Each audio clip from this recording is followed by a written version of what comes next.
Good evening. Once again, it is the House of Orange Sports Channel. My name's Frank Rock. Tennessee baseball, the number one ranked team in the nation, heads to Nashville this weekend for the big conference rivalry with Vanderbilt. The old Vandy boys this weekend. Tony Vitello versus Tim Corbin. Tennessee versus the Vandy Fund. The Vandy Fund, which ever since NIL's come around, it's been pretty funny how that Vandy Fund has kind of been negated and Vanderbilt baseball has come back down to earth a bit since that's happened. And we're seeing it again this year. A team that was top 10 a lot of the year, they've been struggling. Though they've been struggling recently. They went down to Athens last weekend and got their asses handed to them. They got run ruled twice by Georgia. They got beat again on Sunday. There's no shame in getting beat by Georgia. Don't get me wrong on that. Georgia's a top 15 team right now with their offense and what they're doing. They're a dangerous team. They're playing good baseball right now. But Vanderbilt is not playing good baseball. With that said, they do play their best baseball at home. They won against Louisville last night. After getting swept last weekend, Louisville's normally a pretty decent ball team. Tennessee goes down there this weekend. I'm looking to stats. I'm comparing the teams, and I like the matchup. I like the matchup for Tennessee. Tennessee ranked number one of the top-ranked offenses in all college baseball. I don't have all the stats in terms of offense right now brought up, but Tennessee is still one of the top offenses in all of college baseball, and they do have a top 15 pitching staff as well. Looking at Vanderbilt, so getting into this game and the stats. So with Vanderbilt, they hit, as a team, 285 on the year. They've hit 55 home runs on the year. Tennessee, in turn, looking at Tennessee's offense here.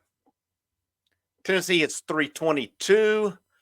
They have hit 127 home runs. They have more than doubled Vanderbilt in that scenario. It's not even close what they're doing. And in terms of stolen bases on the year, Tennessee is 36 out of 46 on the year. That's a column I like to look at just in case what we're running into.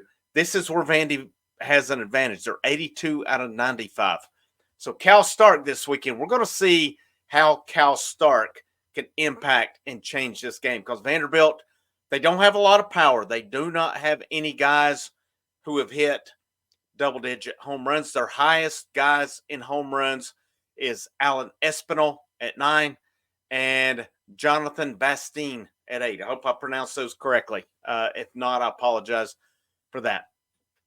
Your top average as far as everyday guys, Jaden Davis, 319, Bastine, 315, RJ Austin, 311, Matthew Polk, 302. Now, don't get me wrong, Vandy's main guys all hit for respectable averages. You go down to Davis Diaz at 266. Now, you bring some guys in who don't start as much, like a Jack Bulger, I'm not sure, 286, Calvin Hewitt, 278, and then you get a Brandon Holcomb, 219, a little further down the line in that case. And now look at, so Tennessee has the advantage. They're a better hitting team. They're a more powerful team there as well. Vanderbilt does have the advantage in that the stolen base attempts.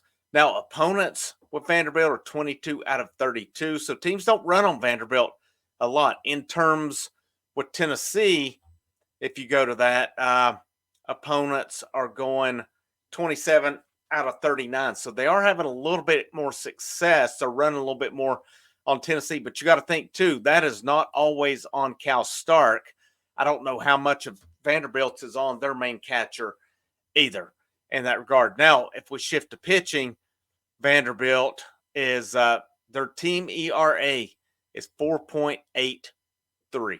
That's what we're looking at. Their game start, Bryce Cunningham is one of their starters. Carter Holton is another one. Now, there's games started. There's J.D. Thompson with 8. There's Devin Fattrell. Again, I hope I pronounced it right. Has 9 starts. So Cunningham has a 4.36 ERA. Carter Holton, 4.88.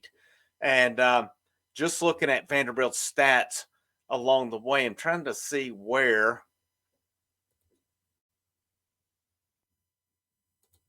let's see. I want to see here how their actual rotation is set up. Let's see here. Go back to their baseball here.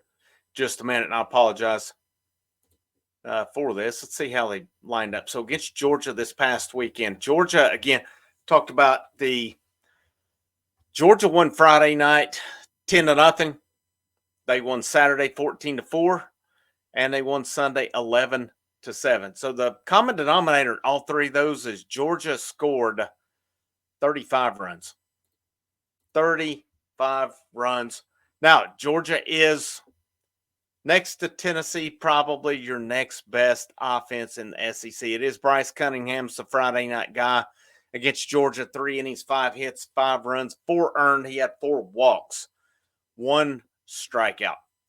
To me, that's not a guy that puts any fear in me, especially if I'm a Tennessee team that hits the way Tennessee does. This is an advantage for Tennessee, and Tennessee has something going with their pitching staff right now. If I turn around and compare Tennessee's pitching staff with Vanderbilt's. So I talked about Vanderbilt's again. Their ERA 4.83. Tennessee's on the other hand, and as much as we've talked about, their team ERA is 3.82. And that includes some of your younger guys and their bloated ERAs. And then you get Kirby Cannell at 4.5. Matthew Dow's 3.6, but you get into your main guys. Nate Snead, 2.82. Drew Beam, 3.39. AJ Causey, 4.12. Dylan Lloyd, 2.7. Aaron Combs, 3.20. And Aaron Combs has been phenomenal last few weeks. Chris Stamos, 3.32. Banky, 3.57. Xander Sechrist, 4.14. That's kind of your main guys along the way here. So, now, in turn, when I talk about this, and I talk about where Tennessee goes this weekend, what am I looking for? Where does Tennessee have the advantages? They're a better hitting team. They're a better pitching team. They're a better baseball team. That's the bottom line on it. Where does Vanderbilt have advantages? It's at home. Vanderbilt is a good team in Nashville. They've only lost 6 games at home this year. Make no mistake about it, Tony Vitello, Tim Corbin. I don't think these guys like each other. I don't know that anybody likes Tim Corbin outside of Tim Corbin and his team. The guy's a jackass. All right? He is what he is. He thinks he's God's gift to college baseball. He's a smug guy. He's a great coach. He's done great things at Vanderbilt. But it's funny to me how things have evened out ever since NIL has come around. I specifically asked this when I was on Talking Vols. When I talked about that, the guy from Spire was on. We interviewed him. We talked about it. I specifically asked him on that night. I said, how is NIL going to change the way things go versus the Vandy Fund? Point blank said it's going to change the game with it. Vanderbilt does not have that advantage now with NIL that they had before with that Vandy Fund. Guys were getting into college because you got to think with baseball scholarships, they're not full rides. You may have a guy on it. I don't know that you do, though. And there's probably plenty of guys not on scholarship playing college baseball. Basketball, football, they're on scholarship. Of course, you have walk-ons there. Most of your guys, Tennessee baseball, are not on full rides. Okay? Vanderbilt had that advantage to them. Another thing with Vanderbilt recruited a lot of these guys who get drafted, which in turn brings down their rankings as far as who gets to campus. Tennessee's had pretty good success with that, although they have had guys the last couple of years who have been drafted. But Tennessee's a better program right now. They're a better baseball team. And, we'll see this weekend. Could Vanderbilt come up sweep Tennessee? It's possible. It's entirely possible. But if you're a Tennessee player going to Vandy and you're not fired up for this, you don't need to be on that bus whenever they head down. Tony Vitello stopped and talked to her, going to be fired up to stop at Buc-ee's on the way down. Well, if you're not fired up for this weekend, you don't get a trip to Buc-ee's, in my opinion, on that. This is the big rivalry. This is the in-state. Tennessee baseball has heard about Vanderbilt for years. And in terms, because Vanderbilt's been around, Corbin has created a dominant program. But it's a funny thing to me ever since things have gotten evened out with the NIL, Vanderbilt has not been the power they were prior to it. It's no coincidence. There is Vanderbilt still going to be around? Yes, absolutely. It is a good program. It's a great program. Is their reign of dominance coming to an end? Yes. Yes, it is, because there's a new big boy in the state. It's known as the Tennessee Volunteers. It was a sleeping giant for years. Vanderbilt took advantage of that. Now Tony Vitello's in town. Vanderbilt's not taking advantage of that. I do expect Tennessee to take at least 2 out of 3 this weekend. I expect Tennessee to win this series to maintain their #1 ranking going into next week when they'll play Belmont, and then they'll conclude the season with South Carolina coming to Knoxville, a dangerous South Carolina team if you don't watch it.